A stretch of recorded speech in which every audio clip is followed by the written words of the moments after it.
Throughout modern history, people have entered wilderness areas, national parks, mountains, deserts, jungles, and never returned. In many of these cases, extensive searches were conducted. Evidence was collected. Reports were written. And yet, the final outcome remains unknown. What follows are 5 documented cases. These accounts avoid rumor and theory. They present only what is known, what was recorded, and what could not be explained. These are true disappearances in the wilderness. Case 1. Dennis Martin, Great Smoky Mountains National Park, June 1969. On June 14, 1969, 6-year-old Dennis Lloyd Martin was camping with his family near Spence Field in the Great Smoky Mountains National Park. The area sits at an elevation of over 4,900 feet and is surrounded by dense forest, steep slopes, and rocky terrain. Dennis was with his parents, grandparents, and several other families. All were experienced campers.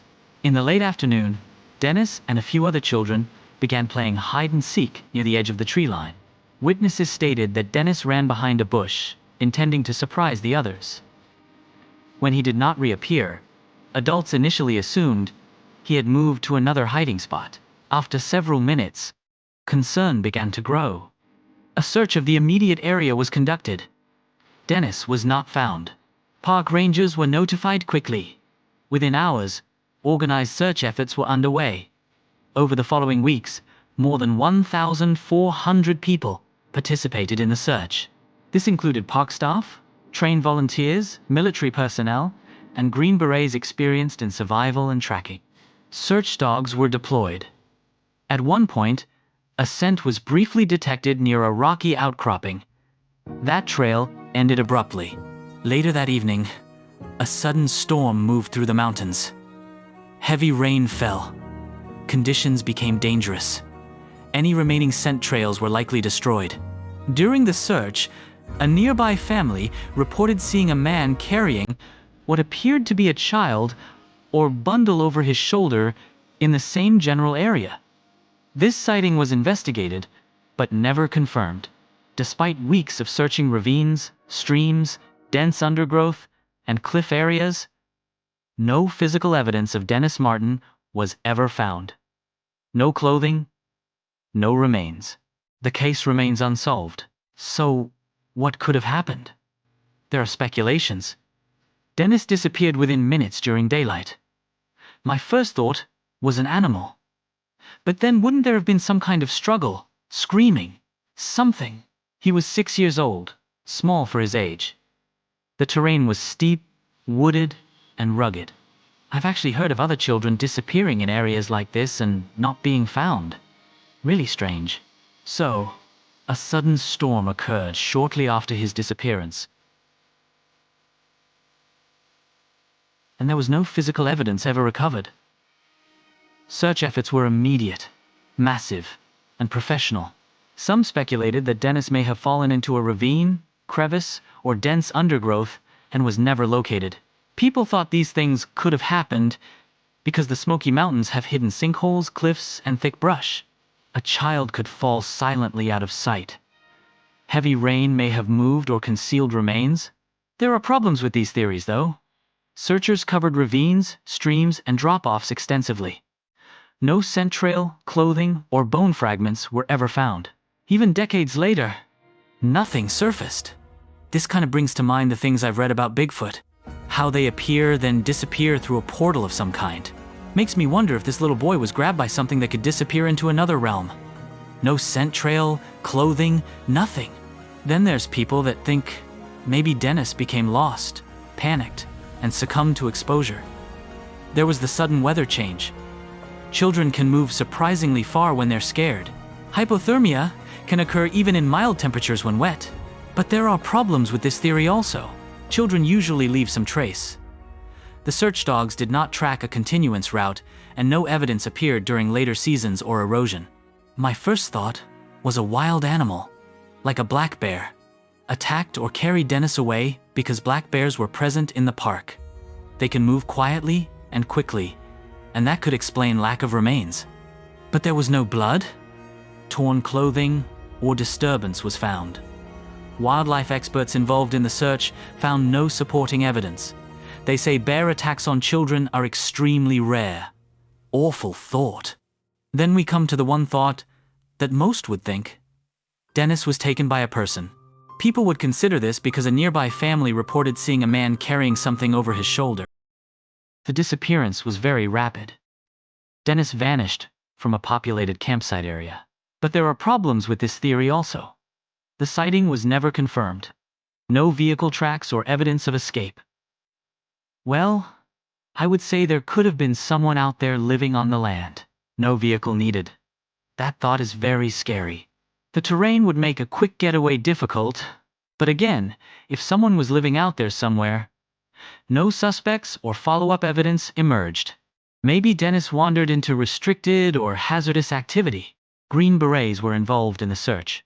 The Cold War era fueled distrust of secrecy, but there's no evidence to support this. Green Berets were there for siege assistance only. No documentation suggests restricted operations nearby. Something occurred that investigators could not identify or document. The case ended with zero physical evidence. The speed of disappearance defies typical patterns. Even seasoned search and rescue professionals expressed confusion. This is why the case remains open discussion, though officially inactive. So what do you think happened to Dennis? If you have any ideas, please let us know. Case 2. The Dyatlov Pass Incident. Ural Mountains, Soviet Union, February 1959. In January 19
persists because official Soviet conclusions cited an unknown compelling force.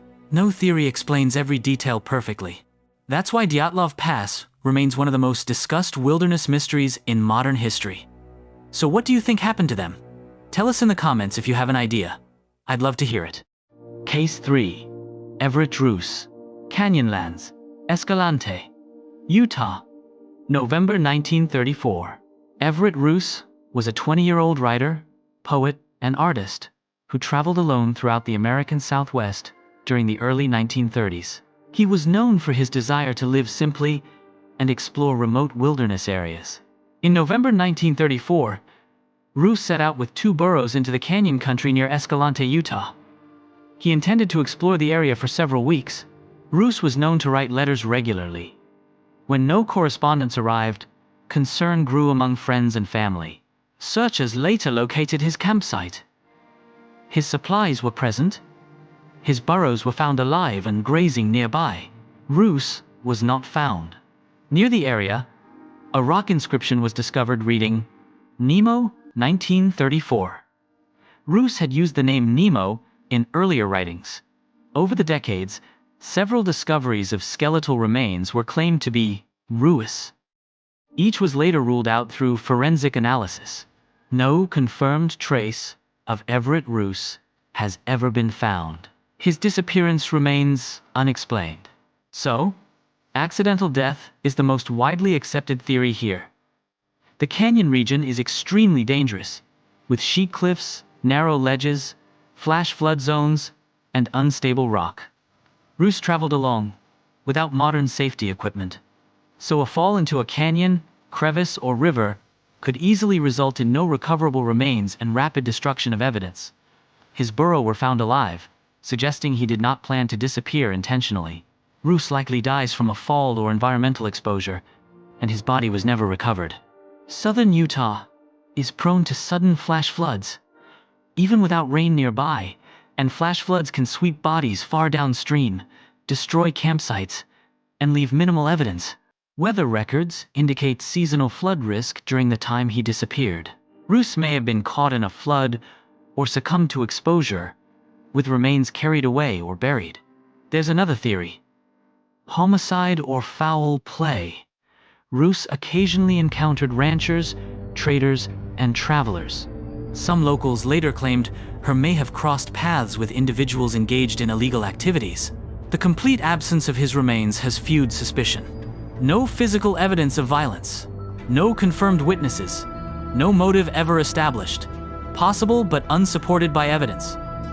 The idea that Roos chose to vanish and start a new life has been speculated. The inscription, Nemo, 1934, was found. His philosophical writings about solitude and freedom. It's unlikely, though, because he left behind journals, artwork, and personal items he deeply valued, and he had plans for future travels. There's no evidence of him living elsewhere after his disappearance. DNA testing ruled out.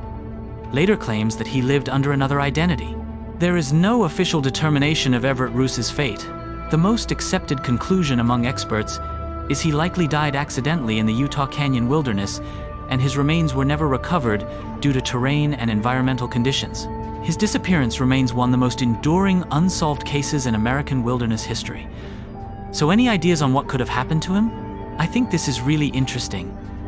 And maybe he ran into someone or something that he didn't expect. Chris Kremers and Lizanne Froon, Boquete, Panama, April 2014. On April 1st, 2014, Dutch tourists Chris Kremers and Lizanne Froon went hiking on the Pianista Trail near Boquete, Panama. The trail is known, but leads into dense cloud forest beyond marked paths. The women carried phones, a digital camera, and limited supplies. They did not return that afternoon. Search efforts began. No signs of violence were found in their room. Phone records later showed multiple attempts to contact emergency services over several days. Most calls failed due to lack of signal. Months later, a backpack belonging to the women was found along a riverbank. Inside were their phones, camera, money, and personal items. The items were dry and intact. The camera contained daytime photos from the hike, and a series of nighttime photographs taken days later. The images showed terrain, vegetation, and personal belongings. The women were not clearly visible. Partial skeletal remains were later recovered in separate locations along the river. Authorities concluded the deaths were accidental. Questions remain. Well, the most official explanation would seem to be they got lost and succumbed to exposure. They may have wandered off the trail into dense jungle and river systems. Phone data suggests they survived several days after going missing, and night photos may indicate attempts to signal or find their way. One or both of them may have been injured early on, and they had limited movement, so the other stayed with them. Strong currents and seasonal flooding could explain their scattered remains and the condition of the bones. Jungle environments can significantly alter evidence. It's been debated that there could have been third-party involvement, but it's debated. There was unusual evidence patterns, but no conclusive proof supports this. The official ruling is accidental deaths, but this is still debated due to unanswered details. Anybody know about this case? Do you have any ideas what could have happened to them? Case 5. Brandon Swanson, rural Minnesota, May 2008. On May 14, 2008, 19-year-old Brandon Swanson was driving home late at night after celebrating the end of the school year. His car went into a ditch along a rural road. Brandon called his parents for help. He believed he knew his location. He remained on the phone with his father while walking toward what he thought were town lights. Throughout the call, Brandon described landmarks that did not match his actual location. At one point, Brandon suddenly said, "Oh, shit." The call disconnected. Extensive searches followed. Dogs tracked his scent to the edge of a river, where it stopped. No trace of Brandon Swanson was ever found. This is a very interesting case, because the first time I read about it, I got the impression that he had walked into another dimension. He seemed to be in a different place the way he described it on the phone, like he didn't recognize his surroundings. Some say it could have been an accidental drowning, because his phone cut out near the Yellow Medicine River. Scent dogs tracked him to the river's edge. People say this is the most likely explanation. The area contains steep embankments, culverts, and ravines. This could explain sudden exclamation and disappearance. It was cold and dark, and it could have impaired his judgment. Brandon misidentified landmarks during the call, and they never found his remains. There's a lot of dense vegetation and flooding there that could conceal evidence, and the area had been searched multiple times. There is another theory, that he may have went into another dimension like I mentioned earlier, and I find that the most interesting theory yet. What do you think? Do you know about this case? Let's hear your ideas about what may have happened to Brandon. These cases share common elements: experienced search teams, extensive efforts, and unanswered questions. They remain open records, documented, unresolved.